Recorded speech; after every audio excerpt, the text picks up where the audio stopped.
জাতীয় পার্টি ফ্যাসিবাদের দোসর ছিল। জাতীয় পার্টি ফ্যাসিবাদকে সহায়তা করেছে টিকে থাকার জন্যে। বাংলাদেশে যে ফ্যাসিবাদী শাসন ব্যবস্থা বা ফ্যাসিবাদী সরকার প্রায় 16 বছর, 15.5 বছর বাংলাদেশের জনগণের উপরে জগদ্দল পাথরের মতো তারা কাঁধে চেপে বসেছিল, জনগণের সকল অধিকার হরণ করেছিল, রাষ্ট্রের সার্বভৌমত্ব বিকিয়ে দিয়েছিল। সেই ফ্যাসিবাদের পেছনের শক্তি যেটা ছিল, প্রধান শক্তি, সেই শক্তি ছিল আমাদের পার্শ্ববর্তী দেশের যে হেজেমনিক এবং হিন্দুত্ববাদী যে শাসক শ্রেণী, তারাই ছিল সেই শক্তির পেছনের শক্তি। তার মানে যেটা আপনাদেরকে বলতে চাচ্ছি যে জুলাই বিপ্লবের আমাদের তরুণ সমাজ বা আমাদের তরুণেরা যে নেতৃত্ব দিয়েছে এবং জাতি যেই নেতৃত্ব মেনে নিয়ে সেই জাতি সেই যুদ্ধে, জুলাই যুদ্ধে ঝাঁপিয়ে পড়েছিল সবাই সকলে মিলে, সেই যুদ্ধ পরিচালিত হয়েছে দুটো শক্তির বিরুদ্ধে। একটা হচ্ছে দেশীয় অভ্যন্তরীণ ফ্যাসিবাদী শক্তি, শেখ হাসিনার ফ্যাসিবাদী সরকার। আর একটা শক্তি হলো বাইরের শক্তি, ভারতীয় আধিপত্যবাদী যে শক্তি, তার বিরুদ্ধে লড়াই। শ্যামল দত্তর একজনের অ্যাকাউন্টে প্রায় 1000 কোটি টাকার লেনদেন পাওয়া গেছে। এটা কি ভাবতে পারা যায় যে একজন সাংবাদিকের অ্যাকাউন্টে 1000 কোটি টাকার লেনদেন? এটা তো কল্পনা করা যায় না যে 1000 কোটি টাকার লেনদেন কিভাবে সম্ভব হলো। শুধু তাই না, কদিন আগে আমার দেশ পত্রিকায় আমরা একটা নিউজ করেছি, সেখানে আমরা দেখিয়েছি এমনকি সংখ্যালঘু সম্প্রদায়ের সম্পদ পর্যন্ত শ্যামল দত্ত লুট করেছিল।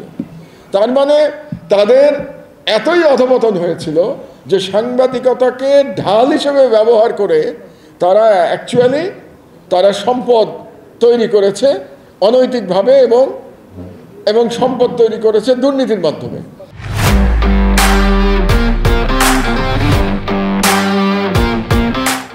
যে বাংলাদেশের যারা কালো টাকার মালিক, যেটা corporate, maximum corporate media house, তারা একটা করে মিডিয়া রেখেছে তাদের অপকর্মকে জায়েজ করবার জন্যে।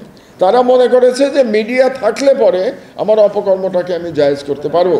তো আজকে যারা সংবাদপত্রের স্বাধীনতার কথা বলে কিংবা তারা সাংবাদিকের অধিকারের কথা বলে, তারা গত 15 বছরে তারা কি করেছে, তাদের আয়নায় নিজেদের চেহারা দেখা উচিত। ফ্যাসিবাদের বিরোধিতার বিষয়ে আপনাদেরকে ঐক্যবদ্ধ থাকতে হবে। ফ্যাসিবাদের কোনো ছাড় নাই, ফ্যাসিবাদী শক্তিকে কোনো ছাড় দেওয়া যাবে না। এবং সেই ফ্যাসিবাদী শক্তি আওয়ামী লীগের চেহারাতেই আসুক কিংবা জাতীয় পার্টির চেহারাতে আসুক, ফ্যাসিবাদী শক্তিকে কোনো ছাড় দেওয়া যাবে না। জাতীয় পার্টি ফ্যাসিবাদের দোসর ছিল। জাতীয় পার্টি ফ্যাসিবাদকে সহায়তা করেছে টিকে থাকার জন্যে। 15 বছর বৈধতা দিয়েছে তাদেরকে। প্রতিবার নির্বাচনের নামে একটা তামাশা করেছে। এটা এরশাদ এবং তার সাঙ্গপাঙ্গ যারা আছে তারা সকলে মিলে, এবং আপনাদের জাতীয় পার্টির চিটাগাংয়ের নেতারাও এদের সাথে জড়িত ছিলেন। আপনাদের তাদের কথা স্মরণে রাখা উচিত। জুলাই বিপ্লবোত্তর বাংলাদেশে 3টি প্রধান রাজনৈতিক শক্তি, এটা আমাদের আগে মেনে নিতে হবে, প্রত্যেককে মেনে নিতে হবে। শক্তিগুলোর মধ্যে সর্ববৃহৎ বিএনপি, এটা মেনে নিতে হবে, এটা বাস্তবতা যে সর্ববৃহৎ হচ্ছে বিএনপি, সর্ববৃহৎ দল বর্তমান ব্যবস্থায়। 2 নম্বরে জামাতে ইসলাম, সাংগঠনিকভাবে তারা দ্বিতীয় বৃহত্তম দল এই পর্যন্ত, এবং 3 নম্বর হচ্ছে জুলাই বিপ্লবের তরুণদের দল এনসিপি।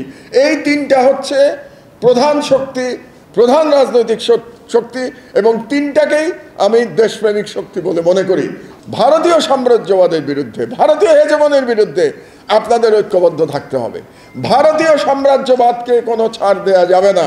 এমন কোনো পরিস্থিতি তৈরি করা যাবে না যাতে করে ভারতীয় হেজেমনি আবার বাংলাদেশে ফেরত আসতে পারে।